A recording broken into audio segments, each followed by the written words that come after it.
Pendant les mines, construisons le Congo.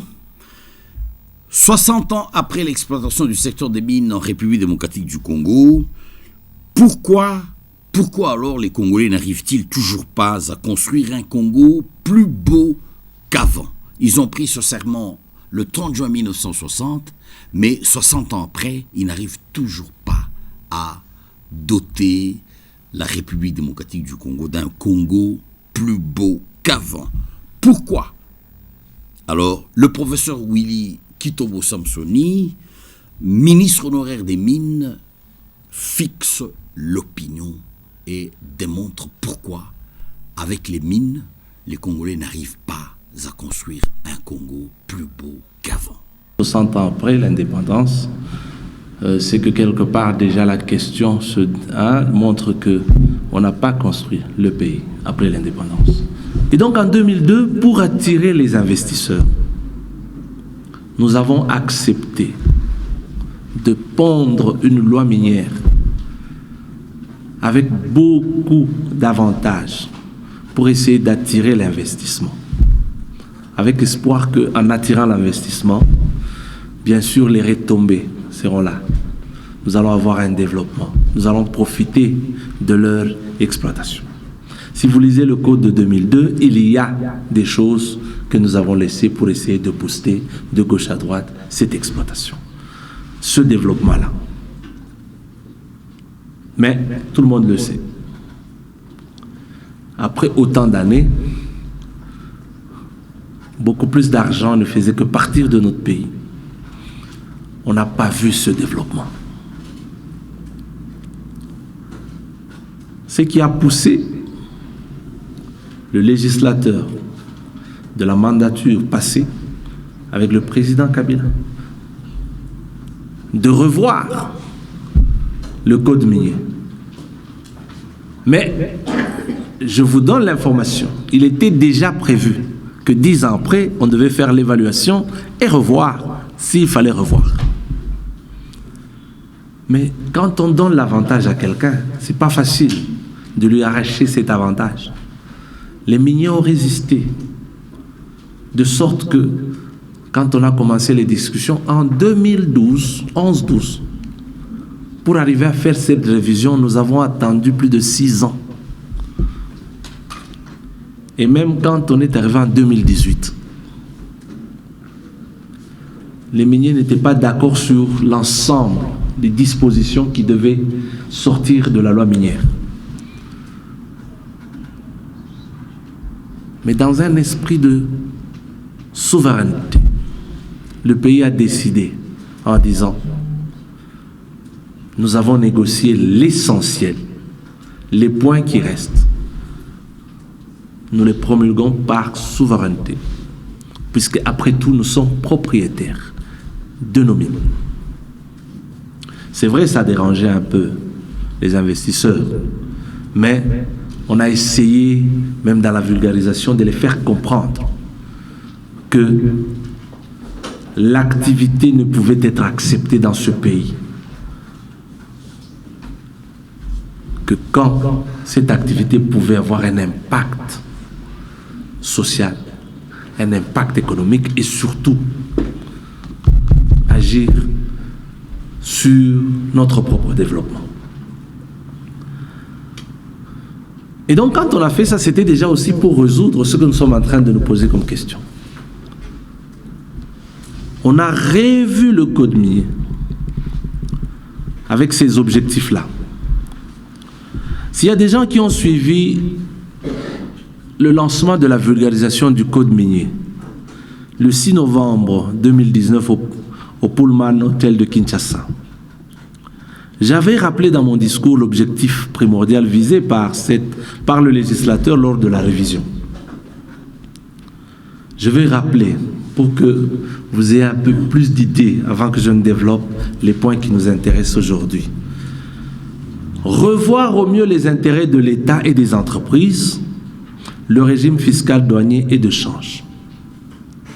Accroître le niveau de contrôle de la gestion des titres miniers et du domaine minier. Repréciser les éléments relatifs à la responsabilité sociétale des entreprises minières vis-à-vis des communautés locales affectées par des projets miniers. Assurer l'émergence de la RDC et son développement durable à partir de la valorisation des ressources de sol et sous-sol. Pourquoi, avec l'autodétermination et des provinces et des entités territoriales décentralisées, le développement de la République démocratique du Congo à partir de la base ne suit-il pas? Pourquoi? Et pourtant, on retient la source. On retient des millions, les millions d'argent restent en province. Mais pourquoi avec ces millions que les mines laissent en province, on n'arrive pas à développer les entités territoriales décentralisées? Je me rappelle, l'ancien gouverneur du Katanga, décidant de révolutionner à peu près nos villes, à travers les mines, etc. On a vu, tout le monde disait, avec le boom minier, on transforme les routes, etc. Les infrastructures ont été là. Et il y avait ce conflit-là en disant, nous le faisons avec 16% simplement qu'on nous renvoie au lieu de 40, etc. Vous connaissez l'histoire. Les réclamations ont amené le législateur lors de la révision de laisser aux provinces de prendre leur argent. Posez-vous aussi la question. Maintenant, en gardant l'argent sur place, qu'est-ce qui ne va pas pour que ça se développe plus? Là aussi, il y a un problème. L'ancien gouverneur avait moins d'argent ou quoi que les gouverneurs qui sont après? Ces questions doivent être mises sur la table. Et moi, je vous dirai, en tant que ministre honoraire, que les moyens sont là. Des millions sont laissés en province aussi. Il ne faut pas dire les choses ne marchent pas, c'est le président de la République. Pourquoi on a toujours tendance à vouloir accuser le numéro 1? C'est vrai, c'est celui-là qui peut impulser, etc. Mais quand on a remis aux provinces, dans cette autodétermination, dans la gestion courante de la chose publique, ce que vous réclamez, on vous le laisse. Mais ça se fait maintenant autrement. De la même manière qu'on a décidé de remettre à la province, 40% c'est 25 provinces, l'administration provinciale centrale, enfin l'administration de la province, 15 on a dit remettez aux ETD. Une parenthèse, en étant ministre de Mines, quand j'étais ministre de Mines, je me suis battu avec les gouverneurs, que ce soit du Haut-Katanga, du Lualaba, juste pour qu'on remette l'argent aux ETD. La loi disant que l'argent revient aux ETD. Mais vous prenez l'argent, vous voulez gérer l'argent des ETD. Avec raison en disant, ils n'ont pas encore des structures qui viennent des élections, etc. Et je vais vous montrer que, simplement en prenant de tels types de décisions, ça bloque aussi le développement à la base. Remettez l'argent des ETD aux ETD, c'est ça la loi. La loi dit l'argent revient aux ETD. Nous appliquons la Constitution qui dit l'argent reste à la base. Et chaque entité ouvre son compte et on verse dans son compte. Si quelqu'un gère mal cet argent, eh bien, mais cette personne va rendre compte puisqu'il y a des mécanismes pour rendre compte de l'argent qu'on vous donne. Pourquoi on accuse le chef de l'État de bloquer le développement? C'est un mensonge. Le chef de l'État donne la vision. Le gouvernement de la République traduit la vision du chef de l'État à travers des programmes d'action. Et la population matérialise le programme, la vision du chef de l'État à travers des actions concrètes de développement. Le professeur Willy Kitoko Samsoni démontre cette fausse accusation et dit que le problème n'est pas là-bas. Il ne faut pas dire les choses ne marchent pas, c'est le président de la République. Pourquoi on a toujours tendance? La gouvernance des mines suppose une certaine redevabilité et une certaine transparence dans la gestion des entités et des recettes impliquées dans la gestion des industries extractives. Malheureusement pour le cas de la République démocratique du Congo, la mauvaise gouvernance a fini par élire domicile et dans le secteur et du côté de l'administration et même au sein des entreprises minières. La mauvaise gouvernance est observée même au niveau des entreprises, puisque les gens ont tendance à tricher avec les administrations des mines, changer des statistiques. Vous produisez 1000 tonnes, mais vous voulez que vous déclarez simplement 600 tonnes. Mais quand vous déclarez 600 tonnes, la redevance, vous payez moins, les taxes qui sont liées à toute cette production, vous payez moins, et à la fin de l'année, même le paiement de l'impôt sur les bénéfices, c'est encore moins. Et donc, nous sommes en train de favoriser la fraude. Mais comment allez-vous dire que notre pays va se développer si nous-mêmes nous sommes à la base de ce type de pratique? On nous a reproché quand j'étais ministre de Mines qu'on avait sous-évalué le diamant de Sassim. L'évaluation du diamant se fait à travers le CEC. Et l'évaluation, c'est pas comme l'analyse chimique, hein. C'est des experts et qui peuvent dire ça a telle valeur. C'est un peu quelque chose qui n'est pas exact. Et c'est pour ça qu'on fait une évaluation en prenant l'équipe de 3 ou 4 personnes. Et puis on confronte les choses. Mais lorsque on peut manipuler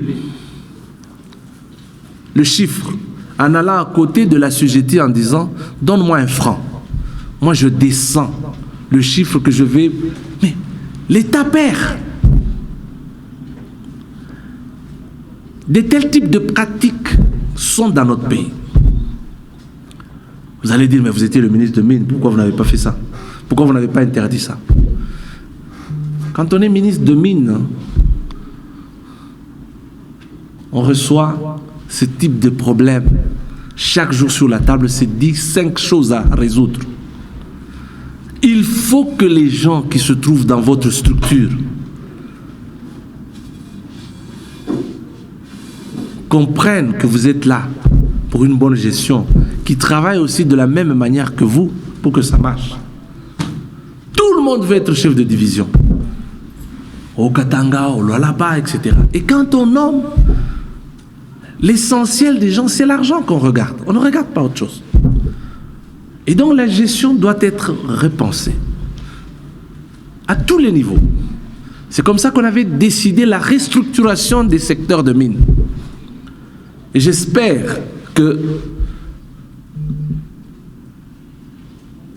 même quand on part la continuité de l'État est là, puisque tous ces dossiers parfois restent. Il faut que ça continue. Celui qui arrive continue. Sinon, les bonnes idées restent dans les tiroirs où les bonnes idées sont mises en veilleuse. Que quand on vous donne la gestion d'une chose publique, vous avez des comptes à rendre à ce public. Eh bien, les gens continueront à enlever des choses en pensant que on ne me jugera pas, on ne me fera rien. C'est ça le problème. Nous avons, quand on vous donne une gestion de la chose publique, le devoir de redevabilité est là. Pourquoi doit-on vulgariser la loi minière? La loi minière doit impérativement et à tout prix être vulgarisée parce que elle permet aux communautés locales, par exemple, de comprendre qu'il y a quelque part de son argent que tel investisseur, par exemple, lui doit. Il y a un cahier de charges à négocier avec l'investisseur. Bref, connaître leurs droits vis-à-vis des détenteurs de droits miniers de carrière dont les projets ont impacté négativement et l'environnement et la communauté. Le devoir de réparation oblige. Willy Kitoko Samsoni s'est longuement étalé là-dessus. Vulgariser la loi pour avoir la même compréhension de toutes les dispositions qui se trouvent dans la loi d'aujourd'hui. Les gens étaient déjà habitués à gérer déjà avec le code minier de 2002. Et donc, il est important tout ce que nous avons ajouté dans la loi minière, qui sont des innovations, comme on peut le dire, et ce sont ces innovations qui permettent, on l'a dit ici, d'avoir plus de recettes, de remettre les choses à la base pour qu'il y ait ce développement. Nous devons essayer de vulgariser et d'appliquer.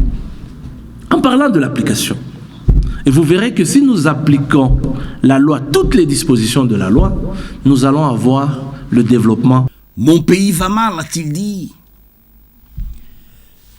Mon pays va mal. Pourquoi mon pays va mal? Parce que les intérêts des individus priment sur ceux de la communauté.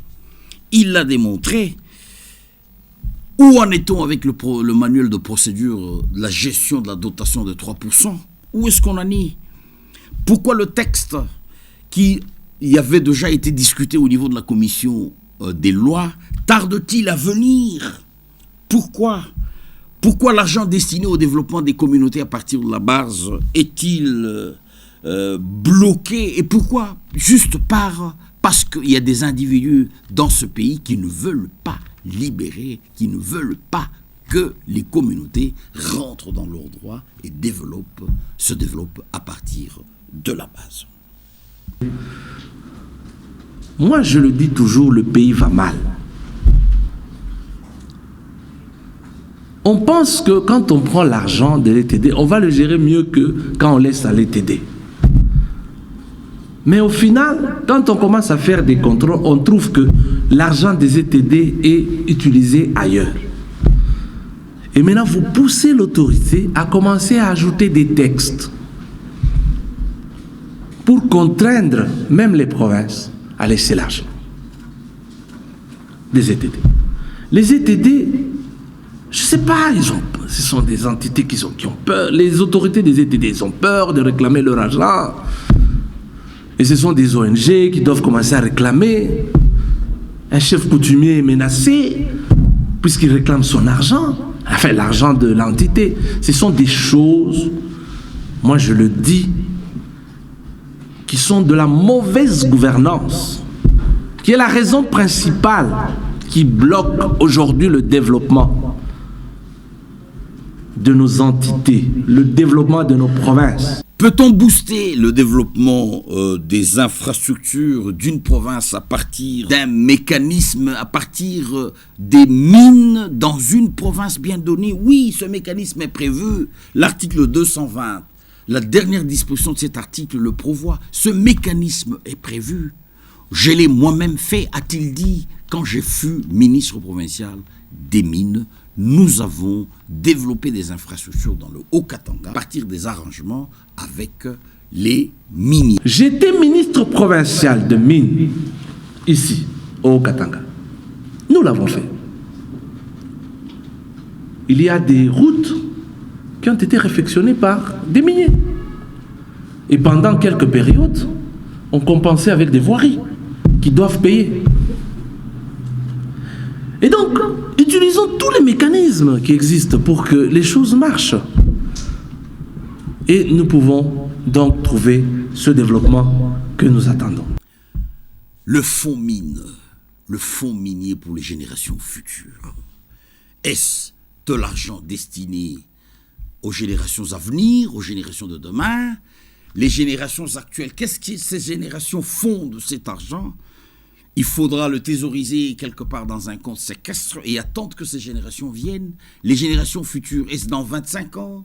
Est-ce dans 50 ans? Dans 75 ans? Dans 100 ans? Quelle est l'idée derrière quelle est l'idée du législateur derrière le fonds minier pour les générations futures? Le professeur. Le fonds mine. Fonds mine. Le fonds minier pour les générations futures. Il y a eu des discussions, même au niveau le plus haut. C'est ça la vulgarisation qui doit être faite.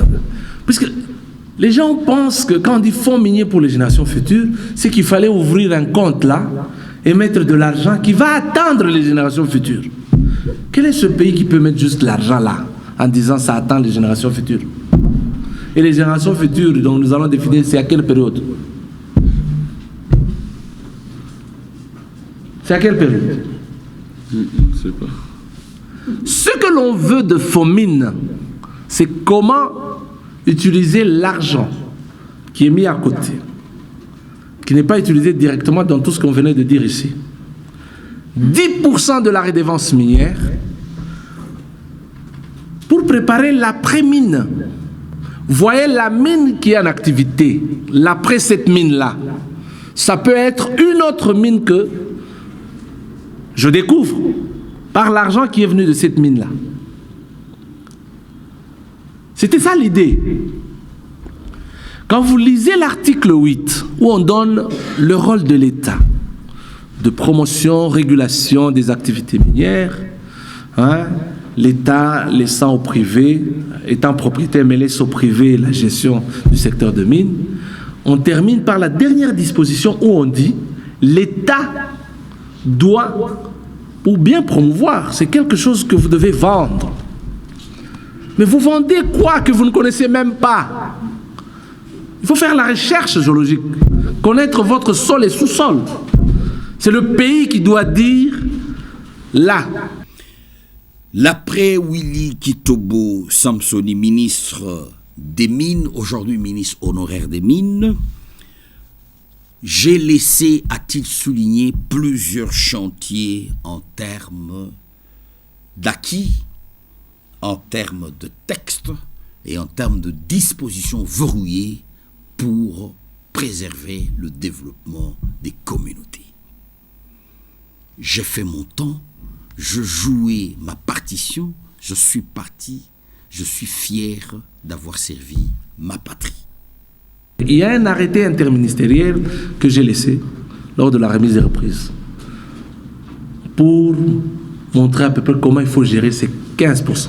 Surtout qu'il y a aussi des entités qui se chevauchent. Par exemple, une ville est pour terminer tous ces conflits de chevauchement. Il y a un arrêté qui est là. J'espère que ça sortira.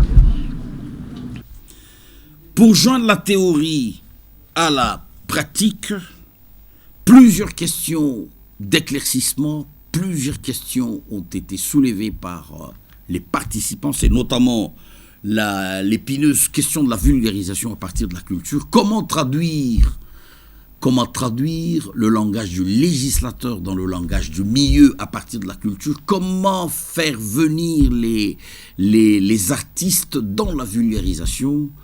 Eh bien, le professeur s'est expliqué, il y a eu des propositions, tout a été retenu. La participation des Congolais au capital social des entreprises minières, c'est comment que cette participation devra... Existe-t-il des dispositions pratiques dans le règlement minier qui statuent et qui expliquent comment les Congolais vont-ils participer concrètement dans le capital social des entreprises minières? Quel est le statut social de Sicomine aujourd'hui que la révision des mines a déjà proscrit la convention? Quel est le statut juridique de Sicomine?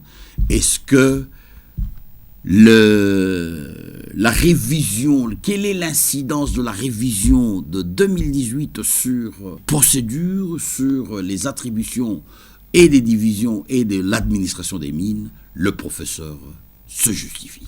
C'est l'expérience de Sicomine. Sicomine, une société qui a été créée d'un partenariat entre deux pays, la Chine et la RDC. Et cette convention, loi, je le dis bien, c'est une convention qui a été acceptée sous forme de loi, acceptée au niveau du Parlement. Et quand on a accepté, dans ce partenariat, on a donné à Sicomine 2 permis d'exploitation. 2 seulement. Et je vous dis, quand vous regardez le répertoire du secteur de mine, nous avons plus de 220 permis qui sont viables. Et plus de 80 sont déjà en exploitation chaque jour. Mais on a pris 2 permis seulement. Ceux qui vont en Colombie, ils le verront. Bon après-midi, M. Jean-Luc. Merci, pareillement. Monsieur Jean-Luc, quels sont les grands axes du forum minier pendant les mines? Construisons la République démocratique du Congo. Eh bien, pour la petite histoire, pourquoi on parle de pendant les mines? Construisons notre pays. Parce que nous avons remarqué que depuis l'indépendance, jusqu'à ce jour, nous sommes au rond-point. Au moment où nous savons que nos mines ont construit des pays à l'époque, aujourd'hui, ça construit encore d'autres pays. Ça fait moderniser des pays, des peuples qui vivent mieux. Mais nous-mêmes, nous nous sentons comme si nous n'avançons pas, sommes en train de régresser. Et en réfléchissant dessus, nous nous sommes dit que c'était une démission. Donc nous avons démissionné de nos responsabilités de la gestion de notre pays. C'est ainsi que nous nous sommes dit, on nous parle de l'après-mine il y a 100 ans, on nous parle de l'après-mine il y a 35 ans. On n'avait pas encore certaines coopérations qui sont aujourd'hui là. Mais ces coopérations arrivent, elles progressent, mais nous, nous sommes toujours là. C'est ainsi que nous nous sommes dit non, conscientisons-nous, arrêtons la démission, prenons les choses à main pour qu'on avance. C'est ainsi que nous avons dit, il faut repenser d'abord, quelle est la vision que nous avons dans notre pays sur les mines, parce que nous sommes un pays minier. Pourquoi l'application du code minier dont nous avons tant espéré? Parce que la société civile s'est investie complètement pour que cette révision puisse être à l'avantage des communautés. Mais nous sentons que nous n'avançons pas. On nous parle de... Il y a l'économie locale avec la sous-traitance. Mais on ne sent pas que ça vient. Donc à ce moment-là, nous sommes dit, au moins, le président vient et nous dit, nous devons avoir un partenariat win-win. Le Premier ministre vient, il nous dit, nous devons contrôler nos minéraux. Donc, il y a quelque chose qui ne marche pas. Donc, nous avons assez démissionné, arrêtons, stoppons ça et avançons. C'est ainsi que nous avons préféré ce sujet. Et avec ce sujet, notre grand objectif, ce sont les actions à mener pour que le peuple congolais profite de ces minéraux. Voilà. L'objectif, vous dites, c'est poser des actions à court, à moyen terme et à long terme pour que les Congolais se retrouvent. Parce que vous avez démontré qu'en 60 ans d'exploitation des mines, du secteur des mines en République démocratique du Congo, le Congolais est toujours incapable de construire un Congo plus beau qu'avant. Quelles sont ces actions à court terme? Quelles sont ces actions à moyen terme? Quelles sont ces actions à long terme que PODEFIP envisage de poser pour faire profiter aux Congolais de dividendes. La redevance minière, nous allons exiger d'abord un audit, une évaluation. Qu'est-ce qu'on a fait de l'argent qui est déjà là, qui est déjà venu? Des millions là, on en a fait quoi? Et qui en a profité? Pourquoi une entreprise se trouvant dans telle entité va verser sa redevance minière dans une autre entité? Pourquoi il y a des petits sous-comptes? Donc, c'est tout ce questionnement-là. Donc, déjà pour la redevance minière, nous avons déjà des actions à mener. Nous avons le cahier des charges. C'est encore un plaidoyer que nous allons mener. Parce qu'on a dit que chaque entreprise doit faire. Mais nous sommes en train de sentir une lourdeur dans la réalisation. Est-ce c'est parce que nos autorités ne font pas pression? Est-ce c'est parce que nous-mêmes, communauté, nous n'allons pas réclamer? Autant de questions. Sur le 0,3%, nous voudrions aller carrément casser tout ce qui se fait à Kinshasa, où les gens veulent créer une structure qui gère, à partir de Kinshasa, gérer l'argent des ETD. Ça, nous disons non. Les 0,3%. Si on dit on doit mettre un organisme qui doit gérer, et l'organisme doit être de proximité, pas encore envoyer l'argent à Kinshasa. Ça aussi, nous allons mener. Donc ça, les trois questions-là. Le quatrième action que nous allons mener, c'est de faire que aujourd'hui, la pollution des villes puisse se terminer. Parce que nous n'avons pas assez de structures routières. Mais nos structures routières sont en train d'être détruites par des tracts. Autant de tracts par jour. Mais si nous pouvons prendre une partie, mettre sur les rails, nous allons diminuer la pollution. Nous allons diminuer la fraude. Parce que sur la route, il y a beaucoup de fraude. Tous ces tracts ici qui transportent, ils ont toujours des surplus. Dans l'entretemps, ils sont en train de polluer la ville, Nous disons non.